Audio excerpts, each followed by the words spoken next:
Elon Musk veut envoyer des êtres humains sur la planète Mars. Il n'est pas le seul.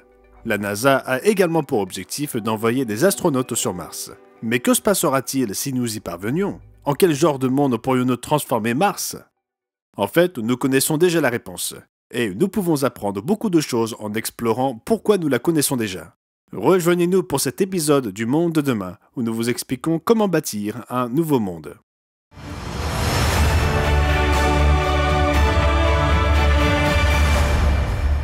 Bonjour et bienvenue au Monde de demain, où nous vous aidons à donner un sens à votre monde à travers les pages de la Bible. Et votre monde, du moins pour l'instant, ne comprend qu'un seul monde, celui dont nous jouissons ici, sur notre bonne vieille planète Terre. Mais nombreux sont ceux qui cherchent à élargir la liste des mondes possibles pour y inclure la planète Mars. Nous vous offrirons également un exemplaire gratuit de la brochure d'aujourd'hui, Le merveilleux monde de demain. Un regard biblique détaillé sur la façon dont Jésus-Christ transformera notre monde après son retour. Aimeriez-vous voyager dans un autre monde? Eh bien, des personnes et des organisations très riches et très influentes s'efforcent de faire de cette possibilité une réalité, et peut-être même de votre vivant. Le multimilliardaire Elon Musk, fondateur de SpaceX et PDG de Tesla, laissa entendre en 2022 qu'il ferait atterrir une mission habitée sur Mars dès 2029. Il publia en 2023 une vidéo montrant l'un de ses vaisseaux spatiaux, Starship, en train d'atterrir sur la planète et de rejoindre une colonie humaine florissante et en plein essor. Mais M. Musk n'est pas le seul avec ses ambitions. La NASA américaine travaille pour mettre en place une mission habitée sur la planète rouge. Dans le cadre de son programme Artemis, la NASA prévoit d'établir la première base permanente de l'humanité sur la Lune. Là, elle prévoit d'apprendre ce qu'il faut faire pour établir une base sur Mars. Je vais être honnête, je trouve ces missions fascinantes. Depuis le plus jeune âge, l'idée que l'humanité puisse installer des colonies sur un autre monde frappe mon imagination. Pourtant, même pour une planète relativement proche comme Mars, les défis technologiques sont considérables. D'une part, le voyage vers Mars pourrait durer 6 à 7 mois, au cours desquels, selon l'Agence spatiale européenne, les astronautes seraient potentiellement exposés à 700 fois la quantité de radiation à laquelle nous sommes normalement exposés sur Terre. Et survivre à ce long, solitaire et dangereux voyage n'est pas la partie la plus difficile. Mars est peut-être la planète la plus proche de la Terre dans le système solaire, mais elle est loin d'être hospitalière. Même à l'équateur, relativement tempéré, les températures chutent à moins 100 degrés Fahrenheit ou moins 73 degrés Celsius. L'air sur Mars est aussi ténu que celui que l'on trouve à presque 34 km au-dessus de la surface de la Terre, et il est composé à 96% de dioxyde de carbone, l'oxygène représentant moins de 0,2 de pourcentage. Mais pour l'instant, laissons tout cela de côté. Supposons que nous ayons réussi. Imaginons que l'humanité, qu'il s'agisse des États-Unis, des disciples d'Elon Musk ou de n'importe qui d'autre, ait été capable de faire atterrir des engins sur Mars et d'y construire une colonie permanente. En fait, imaginons cette colonie 100 ans dans le futur, ou même dans 500 ans. Tous les défis technologiques ont été relevés et surmontés, un nouvel avant-poste vaste et prospère pour l'humanité. Imaginez que nous ayons réalisé nos rêves les plus fous, conquis la dernière frontière et réussi à transplanter l'humanité et la civilisation humaine de la planète Terre à la planète Mars. Dans de tels avant-postes futuristes, à quoi peut-on s'attendre? Et soyons clairs, je ne parle pas de la technologie à laquelle nous devrions nous attendre. Cela pourrait être n'importe quoi. Des villes en forme de dôme, des machines d'ingénierie environnementale, de nouvelles formes de transport. Non, je veux parler de la civilisation elle-même. Des gens, des citoyens de nos nouvelles métropoles interplanétaires, de leur vie, de leurs relations. Que devrions-nous attendre de la vie humaine sur ce nouveau monde? Ou peut-être devrais-je poser la question différemment. Y a-t-il une raison pour laquelle nous devrions espérer à ce que la vie sur Mars soit fondamentalement différente de la vie sur Terre? Des relations difficiles, des familles brisées, la corruption du gouvernement, la confusion et l'absurdité dans l'enseignement, la rancœur politique, la criminalité, le vol, les meurtres, les viols.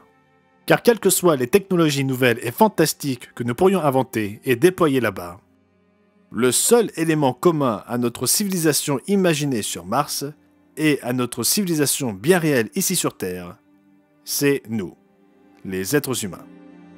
Et des milliers d'années d'expérience nous enseignent une leçon importante. Nous ne savons pas comment vivre ensemble dans notre propre monde. Comment pourrions-nous espérer un nouveau monde et savoir comment le bâtir? Si nous commençons un jour à construire de nouveaux mondes sur d'autres planètes, l'élément clé que nous apporterons avec nous, c'est nous-mêmes. Et avec nous, nous apporterons tous les mêmes problèmes spirituels auxquels nous avons permis de corrompre et de corroder notre civilisation ici. La luxure, l'avidité, la haine, l'envie, la convoitise, la tromperie, l'orgueil, la malice, l'arrogance, le sectarisme, la cruauté, l'hédonisme, l'égocentrisme. Peu importe où nous nous rendons dans cet univers, ces terribles facettes de la nature humaine nous accompagneront comme des passagers clandestins, indésirables, mais inévitables. Pourquoi en est-il ainsi? Pourquoi de tels comportements autodestructeurs sont-ils si inévitables dans notre monde? Existe-t-il un moyen de construire un monde nouveau vraiment meilleur? Oui, c'est possible. Mais pour comprendre comment y parvenir, nous devons d'abord répondre à une autre question. Pourquoi notre monde actuel est-il tel qu'il est? Croyez-le ou non, la réponse à cette question est simple. Et comprendre la réponse nous indique la seule façon de créer un monde nouveau et meilleur. La clé pour résoudre ce problème est de comprendre pourquoi notre monde est tel qu'il est. Et cette raison est liée à la fondation sur laquelle notre monde est construit. Dans le psaume 11, verset 3, le roi David demande « Puisque les fondements sont ruinés, que fera le juste ?» La réponse est censée être évidente. Rien. Si les fondations sont ruinées, alors rien de durable ne peut être construit dessus. Et comme nous allons le voir, les fondations sur lesquelles nous continuons à essayer de construire notre monde sont totalement délabrées. Pour comprendre pourquoi, il faut remonter au début de notre civilisation. Au tout début. Nous voyons cela dans le livre de la Genèse, lorsque Dieu créa le premier homme et la première femme, Adam et Ève. Dans Genèse 1 et au verset 26, nous lisons ce qui suit. Puis Dieu dit, « Faisons l'homme à notre image, selon notre ressemblance, et qu'il domine sur les poissons de la mer, sur les oiseaux du ciel, sur le bétail, sur toute la terre, et sur tous les reptiles qui rampent sur la terre. » L'homme devait recevoir la gestion du monde entier et de tout ce qui s'y trouve. C'était parce que l'humanité avait un but très spécial à remplir. Continuons au verset 27. Dieu créa l'homme à son image, il le créa à l'image de Dieu, il créa l'homme et la femme. Contrairement à tous les animaux, chacun créé selon sa propre espèce, l'homme fut créé selon l'espèce divine, conçu pour refléter son Créateur et, en fin de compte, pour devenir pleinement comme son Créateur. Mais pour ressembler au Créateur, il ne suffit pas d'être à sa ressemblance et à son image. Il faut édifier aussi son propre caractère. Et pour se forger un caractère, il faut choisir. Dieu planta donc dans le jardin d'Éden 2 arbres qui allaient placer l'homme devant un choix, obéir ou désobéir. L'Éternel Dieu fit pousser du sol des arbres de toute espèce, agréables à voir et bons à manger, et l'arbre de la vie au milieu du jardin, et l'arbre de la connaissance du bien et du mal. L'Éternel Dieu donna cet ordre à l'homme. Tu pourras manger de tous les arbres du jardin, mais tu ne mangeras pas de l'arbre de la connaissance du bien et du mal, car le jour où tu en mangeras, tu mourras certainement. Si vous connaissez la suite de l'histoire, vous savez qu'Adam choisit de manger du mauvais arbre. Sa femme Ève fut séduite par le diable. Mais l'apôtre Paul nous dit que lorsqu'elle donna le fruit de l'arbre défendu à Adam, que Adam n'a pas été séduit. Il savait ce qu'il faisait et choisit volontairement de désobéir à Dieu. Ce seul acte jeta les bases de toute l'histoire de l'humanité et de la civilisation. Dieu avait donné à Adam et Ève, les premiers humains, tout ce qu'ils pouvaient désirer, un paradis sûr et magnifique, un travail honnête, la communion avec leur Créateur et une future famille à engendrer et à élever. Ils n'avaient qu'à obéir à la volonté aimante de leur Créateur. Mais Adam choisit de faire autrement. En choisissant de manger délibérément de l'arbre interdit, Adam dit à Dieu : « Ce n'est pas ta volonté, Dieu, mais la mienne que je veux faire. » Adam rejeta la volonté divine en faveur de la sienne. Et en réalité, si vous et moi sommes honnêtes, nous avons nous-mêmes fait le même choix. Choisir sa propre volonté plutôt que la volonté expresse de Dieu, c'est un péché. Et la Bible nous assure que tous ont péché et sont privés de la gloire de Dieu. Et cette déclaration, non pas ta volonté, Dieu, mais la mienne, est la base fondamentale de pratiquement toutes les institutions humaines que nous voyons autour de nous aujourd'hui. Dans les gouvernements, on ne rend qu'un hommage de pure forme à Dieu. En Amérique, par exemple, les politiciens aiment dire des choses comme « Dieu bénisse l'Amérique », mais ils ne veulent pas rechercher ces bénédictions dans leurs lois et leurs politiques. Dans les tours d'ivoire du monde universitaire, les élites accréditées ont tendance à croire qu'elles ont dépassé Dieu et proposent constamment des codes d'éthique et de moralité conçus par l'homme qui n'aboutissent qu'à un déclin moral continu. Qualifier l'industrie du divertissement de cloaque est une insulte au cloaque.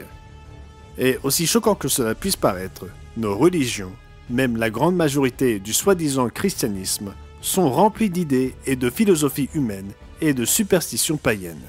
Elles sont fondées plus sur la tradition humaine que sur la parole de Dieu.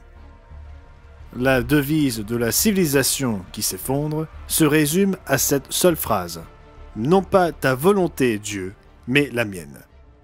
Et comprendre les bases de notre monde actuel est la clé pour comprendre comment construire un nouveau monde, un monde meilleur, un monde qui durera pour l'éternité. Depuis des millénaires, l'humanité a cherché à construire son propre monde à sa propre manière, sans jamais s'engager à le faire entièrement selon la méthode divine.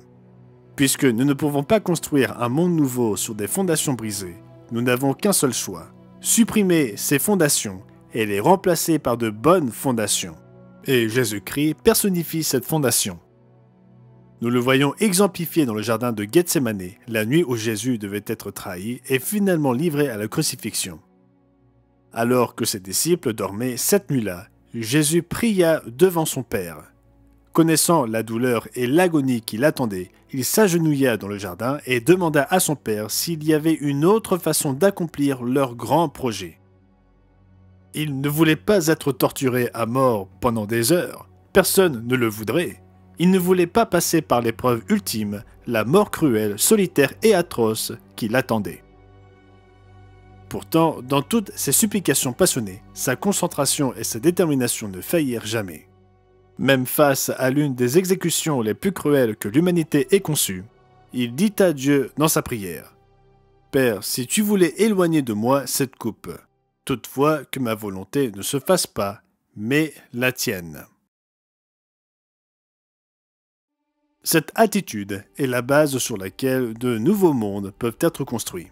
Au sein du paradis et du confort, Adam dit à Dieu : « Non pas ta volonté, mais la mienne. » Pourtant, face à l'agonie, à la souffrance et à une mort torturante, Jésus a dit à Dieu : « Non pas ma volonté, Père, mais la tienne. » Cela, mes amis, est la seule base sur laquelle un nouveau monde de paix, de joie, d'espoir et d'amour véritable et sans fin peut être construit.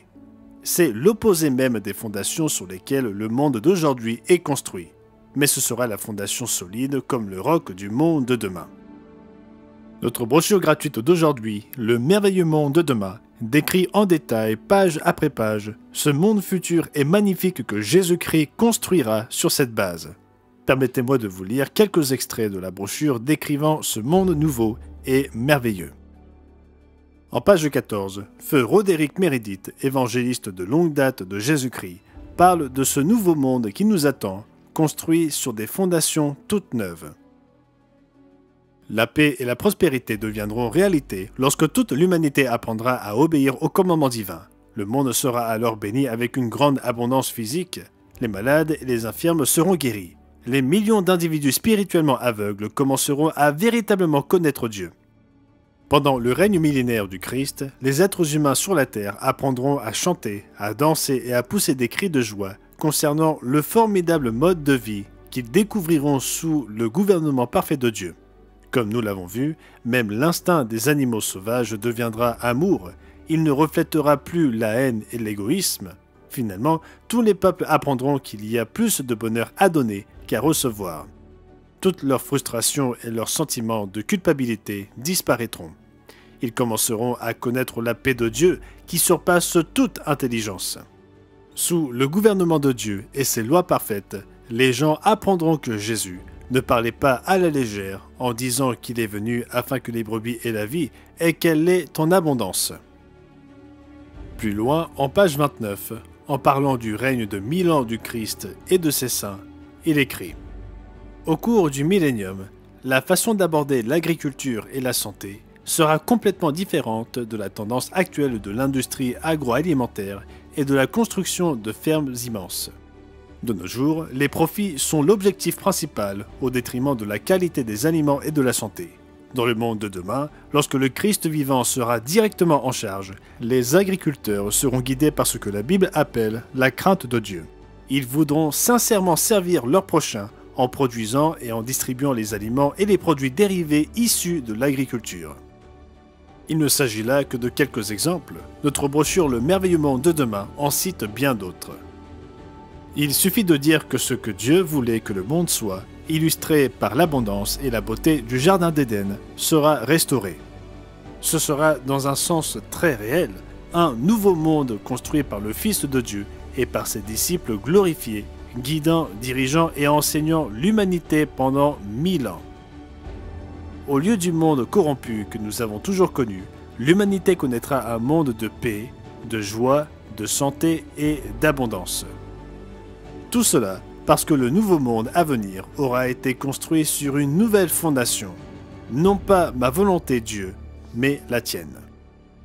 Nous désirons ardemment que le Christ revienne et que ce jour arrive. Comme Jésus-Christ nous a appris à prier, « Notre Père qui es aux cieux, que ton nom soit sanctifié, que ton règne vienne, que ta volonté soit faite sur la terre comme au ciel. » Une fois que vous savez comment un monde vraiment nouveau pourra être bâti et à quel point ce nouveau monde sera beau et joyeux, il est difficile d'attendre. Nous avons vu que la seule fondation sur laquelle un monde vraiment nouveau peut être construit est une soumission totale et complète à la volonté divine dans l'obéissance et l'amour. Comme le dit Jésus-Christ, non pas ma volonté, mais la tienne. Et à moins qu'Elon Musk ou la NASA ne prévoient de construire sur ces fondations, attendez-vous à ce que les civilisations que nous construirons sur Mars ne soient que des rediffusions des horreurs que nous avons créées ici sur Terre. Autre planète, même humanité, même problème dévastateur. Mais le monde que Jésus-Christ établira après son retour sera construit sur cette nouvelle fondation, transformant le monde et par la suite le cosmos tout entier. Comme le dit Paul dans Romains chapitre 8, j'estime que les souffrances du temps présent ne sauraient être comparées à la gloire à venir qui sera révélée pour nous. Aussi la création attend-elle avec un ardent désir la révélation des fils de Dieu, car la création a été soumise à la vanité, non de son gré, mais à cause de celui qui l'y a soumise, avec l'espérance qu'elle aussi sera affranchie de la servitude de la corruption pour avoir part à la liberté de la gloire des enfants de Dieu. En effet, finalement, toute la création, l'univers entier, fera l'expérience de la libération qui vient avec le fait d'être gouverné par la famille de Dieu, qui inclura les disciples glorifiés de Jésus-Christ. Ces disciples ont hâte de bâtir sur les nouvelles fondations que leur Sauveur s'est chargé de poser. Alors oui, même Mars pourrait finalement avoir sa chance. Mais nous n'avons pas besoin d'attendre le retour de Christ pour commencer à goûter la joie de bâtir un nouveau monde. Aucun d'entre nous ne peut contrôler une planète entière à l'heure actuelle, mais nous avons chacun notre propre monde individuel, nos propres familles, nos propres sphères d'influence, nos propres vies, dans lesquelles nous pouvons commencer à bâtir une nouvelle vie. Nous pouvons faire l'expérience dans notre propre vie, dès à présent, d'un avant-goût de la joie, de l'espoir, de la paix et du bonheur qui attendent le reste du monde au retour du Sauveur. Tout ce qui est nécessaire pour commencer à bâtir ce nouveau monde dans nos vies dès à présent, c'est le choix de construire sur ces véritables fondations qui disent « Pas ma volonté Dieu, mais la tienne ».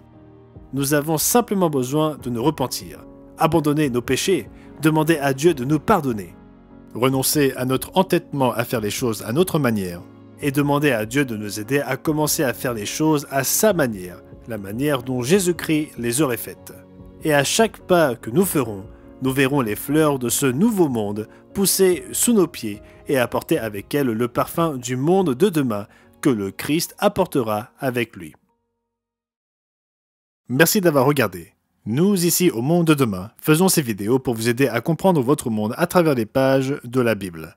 Si vous avez trouvé cette vidéo utile, merci d'aimer, de partager et de vous abonner à notre chaîne pour ne manquer aucune vidéo.